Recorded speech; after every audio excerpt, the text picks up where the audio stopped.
नव्हतं म्हणजे आर्टिस्ट म्हणून, पण खरंच खूप वेगळी फिल्म आहे आणि जसं सांगितल्याप्रमाणे सत्य घटनेवर आधारित आहे आणि सगळ्यांनी निर्मात्याचं कौतुक केलं, पण खरंच कौतुकाचं पात्र आहे कारण इतकं अप्रतिम आहे ते. कारण खूप टेक्निकल प्रॉब्लेम झाले, निसर्गाने परत आम्हाला असं अडवलं, पण ते अडले नाही, ते पुढेच गेले. त्यामुळे त्यांच्याकडे खरंच जोरदार टाळ्या झाल्या पाहिजेत. आणि संपूर्ण टेक्निकल टीम, जसं फक्त 3-4 तासच झोपवत, आम्ही मध्ये मध्ये झोपायचो पण ते झोपत नव्हते. टेक्निकल टीमसाठी एकदा जोरदार टाळ्या झाल्या पाहिजेत. आणि प्रत्येक वेळ म्हणतोच की आपण काहीतरी वेगळं करण्याचा प्रयत्न करत असतो, तसंच या भूमिकेत मी वेगळं करण्याचा प्रयत्न केलाय. तो कसा झाला तो प्रेक्षक सांगतीलच मला, पण एक वेगळी भूमिका मला हवी होती आणि असं मी रमेश चौधरी यांना नेहमी सांगायचो. पण त्यांनी कदाचित माझं सतत पो हास्य यात्रा किंवा असे कार्यक्रम चेहरा एक डोका हसरा चेहरा डोळ्यासमोर ठेवलेल्यामुळे मला घेत नव्हते. मग एक दिवशी म्हटलं मला घेतलं नाही तर मी तुम्हाला पिक्चर करून देणार नाही. घाबरते विचारते मग घेतलं असेल कदाचित, असं नाही. पण त्यांनी खरोखर एक वेगळी भूमिका मला देऊ केली आणि त्याबद्दल त्यांचे आभार. आणि एक वेगळी फिल्म आता येते आणि नावाप्रमाणेच तुम्हाला त्यातलं वेगळे पण जाणवतंय. पण मी, कमलाकर, ओमकार सगळेच दिग्गज कलावंत तिथे आहेत, पण फार वेगळ्या पद्धतीचा एक सिनेमा झालाय ज्यात कुठल्याही बाजूने कुठेच कमी पडलेले नाहीत, ना तांत्रिक दृष्ट्या, ना निर्मितीच्या दृष्टीने आणि कलाकाराच्या दृष्टीने. आणि मला वाटतं हीच या फिल्मची जमेची बाजू आहे. आणि बाकी सगळ्यांनी उत्तम प्रयत्न केलेत. आता त्या प्रयत्नाने यश देणं आता प्रेक्षकांच्या आणि तुम्ही सगळ्या माध्यमांच्या हातात आहे. ते आता लवकर 17 एप्रिलला कळेल. आणखी एक गोष्ट विचारायची की म्हणजे आता अडचणी आपण सांगितल्या, या सगळ्यातून आपण उभे राहिलोच, पण या सिनेमाच्या शूटच्या प्रवासात किंवा त्या प्रोसेस मध्ये काही घटना अशा घडल्या का ज्या कायम लक्षात राहतील, किंवा काही असं असतं ना की ही गोष्ट कायम लक्षात राहणारी? आता अशा बऱ्याच आहेत, पण त्यातलं म्हणजे पावसाचा, आम्ही शूट करताना जोरात पाऊस आला आणि अक्षरशः सेट बीट सगळं भिजला आणि आम्ही सगळेच विचार करतो पुढे कसं करायचं. पण त्या भिजलेल्या सेटवर सुद्धा कसं कॉपअप करून कसं शूट करता येईल हे कसं दिग्दर्शक आणि आमच्या सगळे टेक्निकल टीमने केली, पण त्यांनी हॅट्स ऑफ केलेली. पण एका लेवल नंतर आमचं ठरलं की आपण थांबूया थोडे दिवस, कारण असं होणार नाही शूट. पण शेवटी थांबलं तर शेवटी पैसे चालूच असतात, तो मीटर चालू असतो. पण आमचे मीटरचे निर्माते होते ते सगळं आपलं मीटर चालू होते, पण हे चांगलंच झालं पाहिजे. आम्ही गॅप घेऊन परत आम्ही आलो आणि परत त्याच पद्धतीने शूट केलं. सो ही फार मोठी घटना आहे, कारण शेवटी आपण कितीही म्हटलं तरी पैशाचा आपण सोय मांडता येत नाही. आणि त्याचा जर पाठबळ असेल आणि सगळेच जण हुरूरीने काम करत असतील तर मग सगळं छान होतं. तर मला असं वाटतं ही फार मोठी गोष्ट आहे. क्या बात आहे. मला वाटतं सगळ्यांच्या खूप मनापासूनच्या भावना या सिनेमाशी जोडल्या गेलेल्या आहेत. पैसा आहेच, पण सगळ्यांच्या खूप शुभेच्छा आहे. आणि याच कारणाने मला वाटतं सिनेमा 17 एप्रिल पासून सगळ्यांपर्यंत खूप चांगल्या पद्धतीने पोहोचेल ही खात्री वाटतेय. सो आपल्याला खूप खूप शुभेच्छा. या सिनेमानंतर तुम्ही जसं म्हणताय ही एक वेगळी भूमिका आहे, आम्हाला आणखी वेगवेगळ्या भूमिकांमधून तुम्हाला पाहायला खूप आवडेल. थँक्यू. कमलाकर सर आपल्याकडे मिळतील. जसं की आता सरांनी त्यांचा एक अनुभव सांगितला, तर ऑफकोर्स मला मुख्य जाणून घ्यायचं की तुम्हाला सिनेमाशी असोसिएट व्हावं असं कसं वाटलं? सरांनी धमकी देऊन ते असोसिएट झालं असं म्हणाले, तुमचं काय? ऍक्च्युली रमेश आमचा खूप जुना मित्र आहे. त्याने 3-4 सिनेमे आधी केले होते, त्यात आम्हाला घेतलं नाही का ते माहिती नव्हतं. ते म्हणून मागे जाऊन बसलेत वाटतं कलाकार आल्यानंतर. हा, त्याच्यामुळे आम्ही त्याला जाब विचारण्यासाठी फोन केला होता आणि त्याने आमचं कास्टिंगच केलं, त्याच्यामुळे काही बोलतच येईना. पण खूप वेगळा अनुभव होता. एकतर मी, अंशू आणि ओमकार आम्ही तिघांनी एकत्र काम केलं होतं. पण गिरी सर यांचं विशेष कौतुक. तुम्ही खूखूप वेगळ्या रूपात गिरी सरांना मानणार आहात आणि हा खूप मोठा माणूस आहे, कारण यांच्याबरोबर काम करणं एक आमच्यासाठी खूप वेगळा अनुभव होता. एकदा जोरदार टाळ्या गिरी सरांचा. त्याचबरोबर शशांक दादा, त्याच्याबरोबर पण काम करता आलं नव्हतं. या सिनेमाच्या निमित्ताने त्याच्याबरोबर काम करता आलं. अनिल असेल किंवा इतर सगळंच कास्टिंग, ओंकार असेल, भारत आहे किंवा सगळ्यांबरोबरच. आणि सगळ्यात महत्वाचं म्हणजे खूप वेगळ्या प्रकारची फिल्म आहे. म्हणजे आतापर्यंत जसं आमचे प्रोड्युसर म्हणाले की मॅडॉकच्या जशा फिल्म्स असतात, तर त्या जॉनरची फिल्म आय थिंक मराठीत तशा पद्धतीने आली नव्हती. तर त्यांनी पुढाकार घेऊन अशा प्रकारची फिल्म आणली आहे. तर लोकांनी ती जास्तीत जास्त बघावी अशी अपेक्षा आहे. मी थोडं वेगळं काम करण्याचा प्रयत्न केलाय. तर आतापर्यंत खूप विनोदी होतं, तसं काही नाही आहे याच्यात. आणि सगळेच तुम्हाला या सिनेमात सरप्राईज करतील असं मला वाटतं. म्हणजे ओंकार असेल किंवा जसं मी गिरी सरांबद्दल म्हणालो किंवा अंशुमनने पण माझ्या मते आय थिंक असं काम याआधी केलेलं नसावं. हो ना रे? हो. तर ते काम तुम्हाला बघायला मिळेल. आणि सगळ्यात महत्वाचं आणि सगळ्यात मोठं कौतुक म्हणजे रमेश चौधरी सरांचं. आमचा मित्र जरी असला तरी तो सेटवर ज्या पद्धतीने, कारण एवढ्या लोकांना हँडल करणं जरा कठीण काम होतं, त्यात आमच्यासारखे लोकही होते, तर त्यांनी आम्हाला सावरून घेतलं, त्यांचे खूप खूप आभार. कारण त्या सगळ्यांची मोठ त्यांनी जी बांधणी आहे ते खरंच सिनेमा बघितल्यानंतर तुमच्या लक्षात येईल. आणि सगळ्यात महत्वाचे आमचे प्रोड्युसर, कारण आम्ही आय थिंक 20-25 दिवस शूटिंग केलं असेल, ते प्रत्येक दिवशी सेटवर असायचे. आम्हाला काय हवंय काय नको आहे, तर ही अशी काळजी करणारी जर निर्माते असतील तर काम करायला पण खूप मजा येते. आणि ते सगळं आय थिंक रिफ्लेक्ट झालंय फिल्ममध्ये.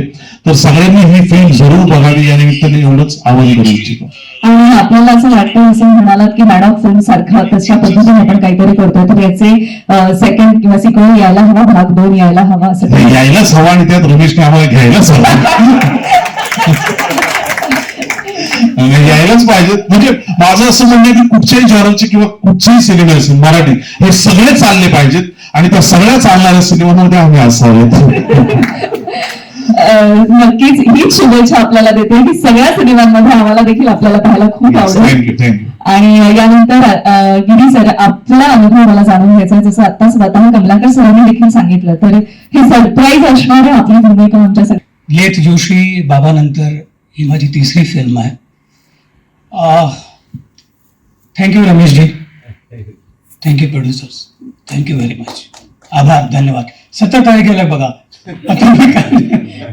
Thank you very much. मला वाटतं सरांच्या कामातूनच आपले आणि या सिनेमाशी आपण कसे जोडले गेलात? चांगली आहे माझी भूमिका. आणि मला या टीम बरोबर काम करताना मजा आली. मला रमेश बरोबर काम करायचं होतं. चांगला डेडिकेटेडली काम करतो रमेश आणि त्याची संपूर्ण टीम. मजा आली काम करताना. चांगले प्रोड्युसर्स भेटले. फिल्म चांगली झाली आहे. सगळ्यांनी 17 तारखेला नक्की पहा. धन्यवाद. Thank you so much. मी आपल्या पुढील कलाकारांकडे वळतेच आहे, पण तत्पूर्वी ज्या कसरत टाळ्या झाला पाहिजे. राजेंद्र सातेडकरशी तुमच्याकडे मला यायचंय की आपल्यासाठी हा अनुभव कसा होता? हो, माझ्या कारकिर्दीमध्ये खूप मोठा स्पॅन गेला. आणि त्याच्यानंतर मला हा एवढा म्हणजे जवळजवळ तब्बल 30-40 वर्षानंतर मला पुन्हा हा करायला मोका मिळाला. ह्या अगोदर मी हिंदी सिरियल्स वगैरे केल्या, पण मराठीमध्ये मला पहिल्यांदा मोका मिळाला. ते म्हणजे राम जाधव सरांमुळे. माझ्या त्याची खूप खास ओळख. आणि ह्याच्यामध्ये तो एक चान्स निर्माण झाला. आणि त्यांची आणि रमेश जाधव यांची, रमेश चौधरी यांची होती मैत्री होती. त्याच्यामध्ये माझं इंट्रोडक्शन झालं. आणि कळत नकळत माझं एक फ्रेंच कट असल्यामुळे त्यांच्या डोक्यात एक कॅरेक्टर बसलं होतं आणि ते कॅरेक्टर त्यांनी मला सोपवलं. खूप मजा आली त्यांच्यासोबत काम करताना. त्यांनी सुद्धा आणि त्यात करून प्रोड्युसर सुद्धा, आपले प्रोड्युसर राम जाधव, परत गजानन जाधव आणि अनिल तिवारी हे एकत्र मित्र आणि मी त्यांचा मित्र. तर त्यामुळे ते इतकं आमचं कोऑर्डिनेशन प्रॉपर झालं आणि छान झालं. आणि ज्यावेळेला आम्ही शूट केलं ना त्यावेळेला खरं त्या सगळ्यांनी त्या कौतुकास्पद केल्या ह्या टीमचं, स्पेशली रमेश सरांचं. आणि आम्ही आणखीन एक गोष्ट त्याच्यामध्ये सांगेन, आपले जे DOP आहेत सिद्धेशजी, तर असे सीन त्यांनी हे केलेत ना, म्हणजे अक्षरशः छत्र्या लावल्या होत्या अशा डोक्यावरती आणि छत्र्या लावून ते कॅमेरा लावून करत होते. हॉरिबल आहे, खरोखर हॉरिबल. आणि टेंट ना आम्ही त्यांच्यावर टेंट घेऊन पळत होते लोक. आणि त्या ह्याच्यामध्ये आपण पाऊस धो पळायचा. आर्टिस्टच्या वरती डोक्यावर छत्र्या कसे ऍडजस्ट करायचे ना, खरोखर लाजवाब त्या गोष्टी होत्या. आणि त्या त्यांनी ऍडजस्ट केल्या. सगळ्या आर्टिस्टने, त्या टेक्निकल टीमने, त्या DOPने आणि डिरेक्टरने लाजवाब केल्या त्या गोष्टी सगळ्यांनी. आणि सगळे एक कलाकार तू होतेस. मला आपली एक्साइटमेंट आता ते पूर्ण इनात करून दाखवतात. ती फक्त एक बोलले की दाढी होती म्हणून घेतलं असं नाहीये. दाढी नसते घेतली तर घेतलं असतं. खरंच चांगलं ऍक्टर आहे ते. पण आता खूप एक्साइट झालं त्यांना सांगता येत नाही, कारण माईक खाली वर कसं होत होतं म्हणजे एक्साइट असं. देखील या सिनेमात एक भूमिका केलेली आहे, त्याबद्दल काय सांगाल? मी यापूर्वी नाटकाच्या रंगमंचावर खूप काम केलं. बालपणापासून कलेची आवड होती. परंतु रमेश सरांच्या माध्यमातून आणि आमच्या देवडे पाटलांच्या, राम सरांच्या माध्यमातून या ठिकाणी पडद्यावर काम करण्याचे जे काही स्वप्न थोडंसं बाळगलं होतं ते पूर्ण झालं. आणि ते बी अशा दिग्गज कलाकारांच्या सोबत काम करायची संधी मिळाली. आणि विषय पण चांगला मिळाला. आणि अंकल सारखे सहकारी त्या ठिकाणी त्यांनी पण मला मार्गदर्शन केलं आणि अतिशय चांगला आनंद मिळाला होता. पण प्रेक्षकांना अपेक्षा आहे त्यांनी भरभरून प्रेम या ठिकाणी आपल्याला द्यावं ही इच्छा. Thank you so much. खुशाल, तुमच्यासाठी एक्सपिरियन्स आहे. खूप छान अनुभव आला. मी रमेश सरांचे खूप खूप आभार व्यक्त करेन की त्यांच्यामुळे या सिनेमाचा मी भाग झालो आणि खूप दिग्गज कलाकारांसोबत मला काम करण्याची संधी मिळाली. खूप छान अनुभव आला. पूजा मॅडम असतील, आमचे अनिल नगरकर सर, अंशुमन सर, सगळ्याच कलाकारांनी खूप चांगला सपोर्ट केला. सगळ्यांसोबत चांगला अनुभव आला मला. माझी सर्जा फिल्म नंतर ही दुसरी फिल्म आहे आणि वेगळं काहीतरी करण्याचा मी प्रयत्न केलाय. खूप मेहनतीने आणि खूप कष्टाने सर्वच टीमने खूप चांगला काहीतरी गोष्ट बाहेर आणण्यासाठी प्रयत्न केलाय. सर्वांनाच आवडेल आणि 17 एप्रिलला सर्वांनी चित्रपटगृहामध्ये जाऊन सिनेमा बघायचा आहे. सो सर्वांनाच आवडेल cinema. Thank you. Thank you so much Tushar आणि खूप खूप शुभेच्छा. सगळ्याच कलाकारांशी आपण गप्पा मारतोय, पण आज जी व्यक्ती जो कलाकार आपल्या सगळ्यांच्या भेटीला आलेला, तर म्हणजेच इतके दिवस आम्ही टीजर मध्ये पाठवून ज्या व्यक्तीला पाहिले ती व्यक्ती आज इंट्रोड्यूस झालेली आहे. ती म्हणजेच PI मनोरमा आणि पूजा सावंत त्या भूमिकेतून आपल्या सगळ्यांच्या भेटीला येणार आहे. जोरदार टाळ्या झाला पाहिजे. तुझा खूप कमाल एंट्री झाली आता आणि छान परफॉर्मन्सच्या माध्यमातून आम्हा सगळ्यांना माध्यमांना प्रेक्षकांपर्यंत आता हा चेहरा पोहोचणार आहे. एकच आधीच खूप खूप शुभेच्छा, कारण एका इंटरेस्टिंग भूमिकेत तू प्रेक्षकांसमोर येणार आहे. पण ही भूमिका तुला काय देऊन गेली हे आम्हाला ऐकायला आवडेल. नमस्कार. सगळ्यात आधी खूप खूप धन्यवाद. सगळे एकत्र होत आमच्या सिनेमाच्या या ग्रँड लॉन्चला तुम्ही आलात. मला वाटतं कलाकाराच्या नशिबात वाट बघणं हे विधिलिखितच लिहिलेलं असतं. ज्या दिवशी व्यक्ती ठरवते की मी कलाकार होणार, त्या दिवशी त्या व्यक्तीच्या नशिबात मनाला मिळेल तशी भूमिका येणं हे खूप वाट बघण्याचं काम आहे. आणि त्यात पण खरी गंमत आहे, कारण डिफेन्स युनिफॉर्म बद्दल मला अगदी लहानपणापासून फारच अट्रॅक्शन होतं. मग ते नेव्हीचा युनिफॉर्म असो, आर्मी असो किंवा पोलीस असो किंवा कुठलाही जे डिफेन्समध्ये आहेत. आणि ह्यासाठी मी अनेक वर्ष वाट पाहिली. हो, मी मान्य करते, पेशंटली वाट पाहिली. आणि आपण म्हणतो ना की आपण जितकी वाट बघतो तितकं योग्य असं आपल्या पदरात येऊन पडतं. आणि आय थिंक सालवाडी मधली ही जी माझी भूमिका आहे PI मनोरमा प्रधान, हे इतक्या वर्षात पाहिले मी ज्या पद्धतीने वाट पाहिली त्याचं फळ मला या सिनेमातून मिळाल्याचं मी म्हणेन. आज डेफिनेटली खूप टेन्शनमध्ये होते मी, कारण ही नेहमीची व्यक्तिरेखा नाहीये की एक व्यक्तिरेखा आली, आपण ती निभावली आणि तो सिनेमा आज रिलीज झाला.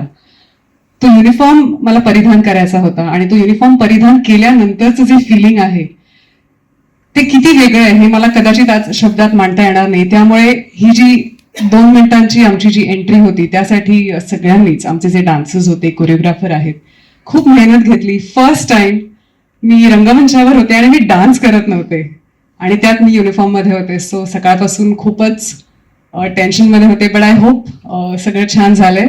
थँक्स टू आमचे दिग्दर्शक रमेश साहेबराव चौधरी, त्यांनी ही धुरा मला सांभाळायला दिली, मनोरमा प्रधानची. आणि काय बोलू, मी सर्व दिग्गजांसोबत मी काम केलं या सिनेमामध्ये. अंशुमन दादा आहे, कमलाकर सर आहेत, चित्तरंजन गिरी सर आहेत, त्यांच्यासोबत अनेक सीन आहेत. सो या एका सिनेमाने मला इतकं काही दिलंय की कदाचित काउंट करायला मी मिस करेन भरपूर साऱ्या गोष्टी. पण मला ही भूमिका निभावताना फारच मजा आली. विषय असा आहे सिनेमाचा की आम्ही खूप काही सांगू शकत नाही की आम्ही हे केलं ते केलं. आम्हाला स्ट्रिक्ट इन्स्ट्रक्शन्स आहेत. सो लवकरच ट्रेलर येईल आणि तुम्हाला गमती कळतील आणि त्याच्यानंतर मग आम्ही शेअर करू की आम्ही किती मजा केली सेटवर. बट इट वॉज फन, मजा आली. क्या बात है. तर कलाकाराची भूक थोडी थोडी थोडी थोडी करत भागत जाते. आपल्याला हवे ती स्वप्न, आपल्याला हव्या त्या भूमिका मिळतात तेव्हा. तर मला वाटतं तुझं स्वप्न एका अर्थी या भूमिकेतून जर पूर्ण झालं असेल तर त्यासाठी खरंच खूप खूप अभिनंदन. आणि ट्रेलर लॉन्च झाल्यानंतर आम्हाला त्यातून थोडंसं काहीतरी कळेलच, आमची उत्सुकता आणखी वाढेलच. पण 17 एप्रिल पासून तुला खूप खूप शुभेच्छा की तुला भरभरून प्रतिसाद मिळू दे या भूमिकेसाठी देखील आणि सिनेमासाठी देखील. Thank you so much.